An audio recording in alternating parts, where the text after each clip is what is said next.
Sa mundo ng mga kataas-taasan, mapayapang nababalanse ni Bathala at ng 7 buwan ang liwanag at kadiliman sa tanang kalawakan.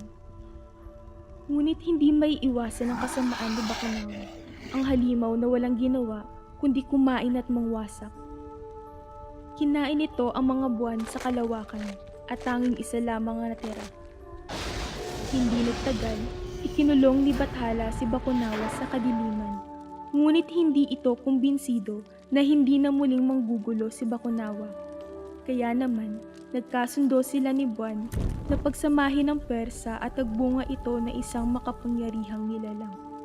Ngunit panandali ang nakawala ang Bakunawa upang kainin ng nilalang na binuo ni Bathala at ng Buwan.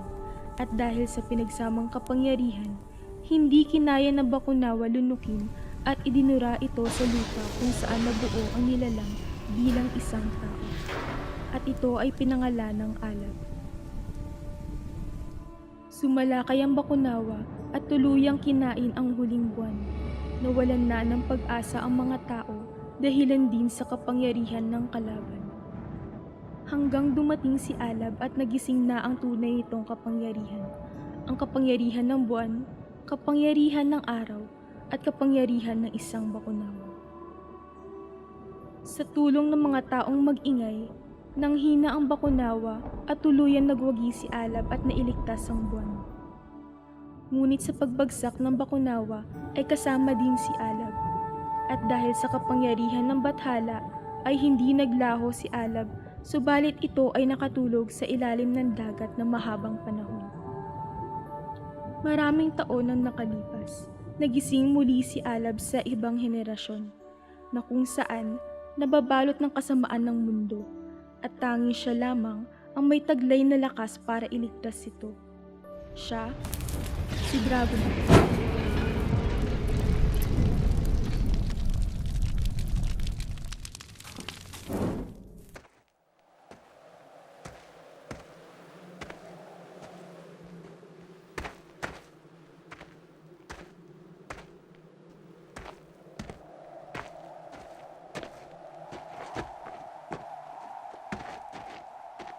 Kapring agag? Huwag ka nga sumigaw at hindi kapring agag, kapring zagan. Hindi ako nagbibiro.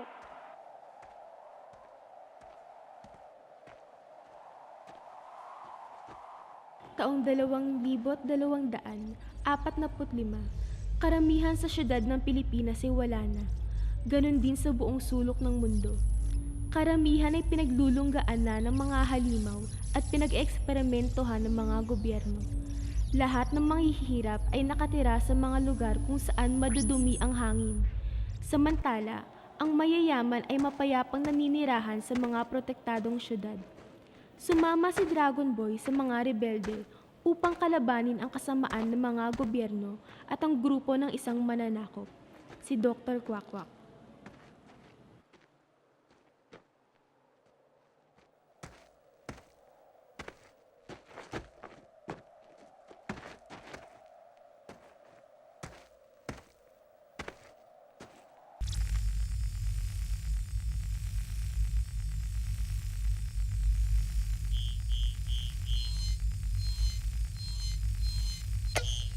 May nasasagap akong malakas na enerhiya mula sa direksyong nilalakaran mo.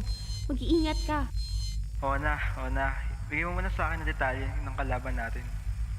Ang Kapring Zagad, isa siya sa mga hari ng mga aswang. Noong panahon pa ng mga aswang ay isa si Zagan sa sinasamba ng mga kapre. Siya ang pinakamakapangyarihan sa kanilang lahi. Ngunit pamunin niya ang haring Bakunawa. Walang awa siyang pinaslang at ninakawan ng kapangyarihan nito. Makalipas ang maraming taon, gamit ang teknolohiyang kayang bumuhay ng kahit anong nilalang, gamit lamang ang isang parte ng katawan nito, binuhay ni Dr. Kwakwak si Zagan. Madalian siyang ikinulong ni Dr. Kwakwak sa isang kapsula. Isa pa ring misteryo kung paano nakawala si Zagan.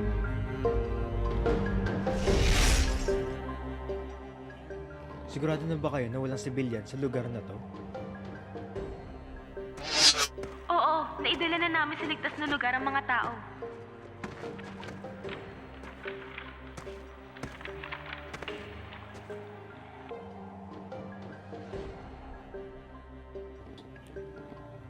Dr. Kwakwak. Siya noon ang pinaniniwalaang tagapagligtas ng mga tao. Kaya niyang gamutin ang kahit anong sakit, kahit ang mga sakit na walang lunas. Tanging mahihirap lamang ang ginagamot ng Dr. Kwakwak. Itinuring siyang Diyos ng mga tao. Isa si Catalisa sa mga tumulong sa kanya noon. Ngunit umalis ito nung nalaman niya na lahat ng ginagamot ito ay ipinag-eksperimentohan lamang niya sa pamamagitan ng paglagay ng DNA ng mga halimaw sa mga taong may sakit. At ang tanging intensyon niya ay makagawa ng perpektong gamot na magagamit sa digmaan. At dahil may hirap lamang ito, kaya nakasabwat ang mga gobyerno at ibang mahaharlika dito. Hindi nagtagal, karamihan sa ginagamot ni Dr. Kwakwak ay naging halimaw.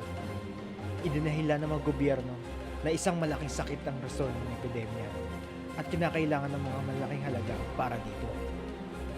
Tumutol si Dr. Kwakwak at sinabing gagamutin niya ang mga tao ng libre. Naniwala ang mga tao sa paniniwala ni Dr. Kwakwak. Karamihan sa mga halimaw ay pinapatay ng mga gobyerno. Ang mga nakaligtas ay isinama sa isang laboratorio. Nalaman namin na nabuhay ni Dr. Kwakwak ang isang ibon na pwedeng gumamot ng kahit anong sakit. Gagamitin ito ni Dr. Kwakwak upang magawa ang perpektong gamot at maging bayani muli.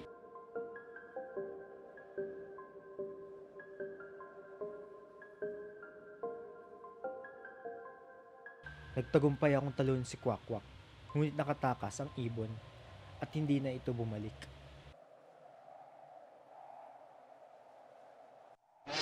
Alab, naririnig mo ba ako? Malapit lang sa'yo si Zagan. Mag-ingat ka. Opo, madam.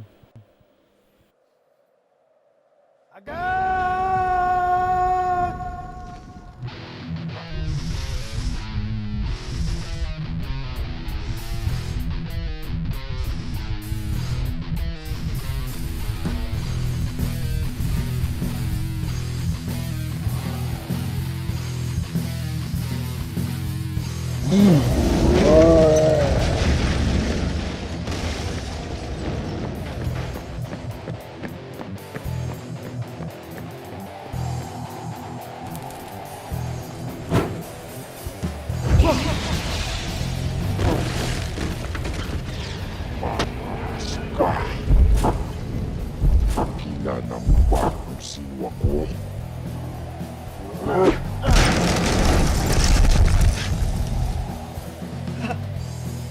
Oh, ikaw si Agag. Ang pinakamataba at bobong kapre sa lahat.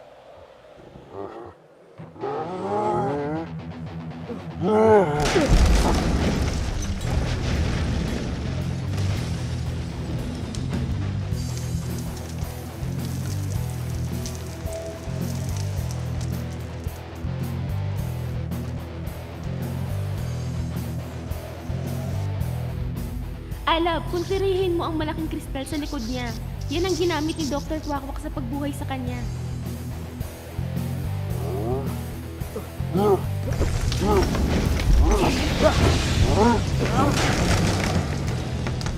Opo, Nay.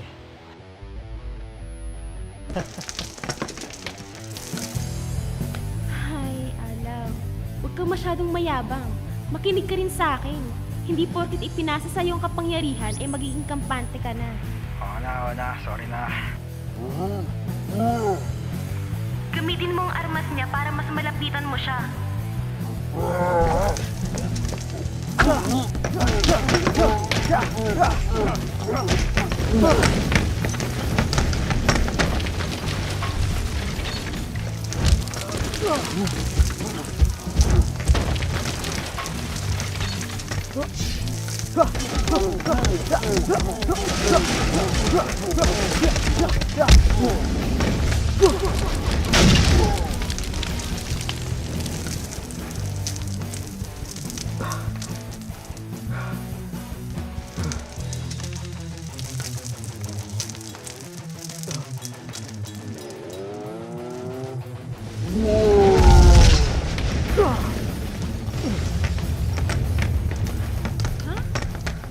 Paano? Hindi ko siya makita.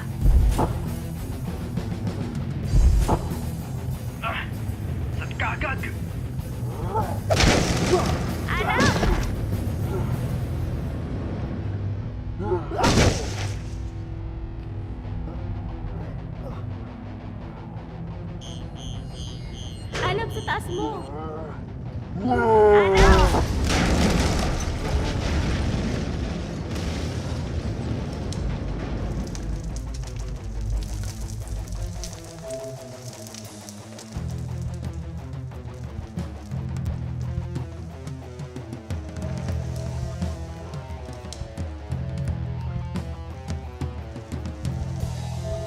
Alab!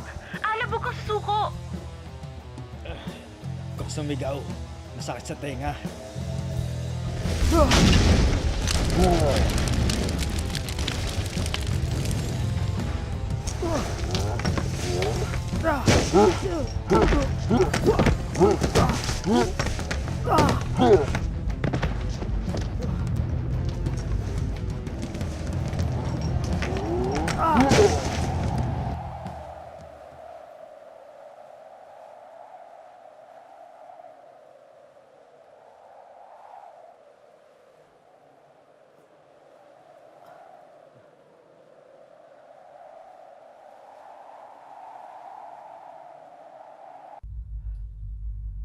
Alab! Katalisa,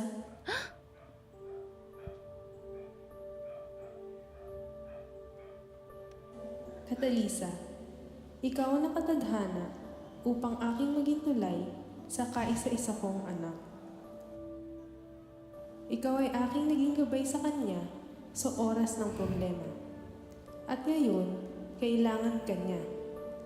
Ipapasa ko ang aking kapangyarihan na pupuksa sa kadiliman.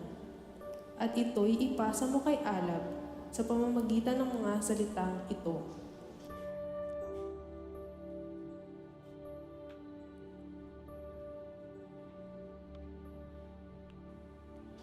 Liwanag na nagmula sa dilim, ipakita mo ang apoy na pupuksa sa kasamaan. Ibigay mo sa aking anak ang imahe ng kadiliman na nooy sumalin sa kanya.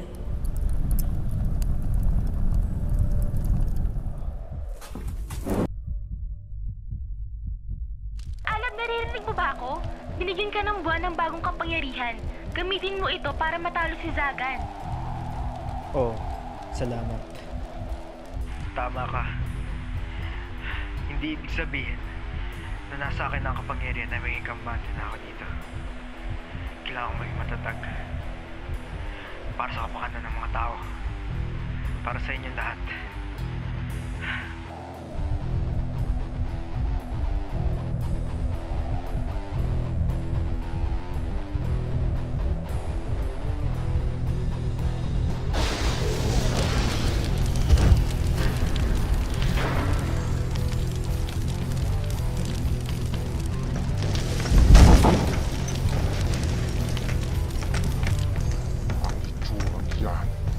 Hindi ako nagkakamali.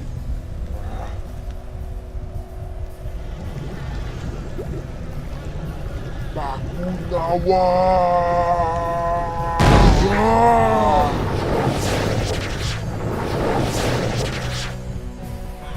Ha! Bobo!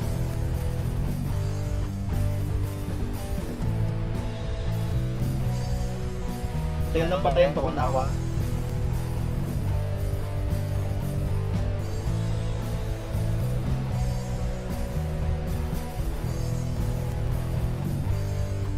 Ako, si Dragonboy.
Alab,